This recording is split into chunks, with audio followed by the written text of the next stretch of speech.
McDowell with Vivo Pools and Vivo Spas in Southern California, and I'm going to show you how to replace the pump seal in your hot tub.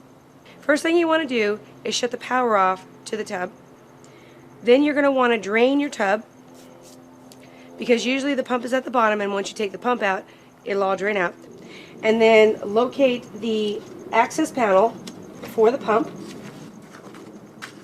Determine how it's plumbed in. Remove the pump completely from underneath the tub and put it on a work table where you can change the seal. Okay, so this pump is a little bit different than the hot tub pump, but it essentially shows you that this is the pump part of it, and then this is the motor part. So the pump seal is what actually keeps the water from the wet side of the pump from getting into the motor. So you want to take a wrench and whatever bolts that you have on there, is go ahead and remove those bolts.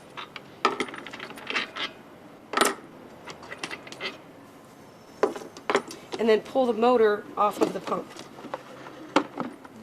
So you're going to want to remove the volute. Then you would remove the impeller. Then you remove the diffuser or back plate. And the pump seal should come out like this. Okay. The brand of motor has a very specific seal that you would replace it with.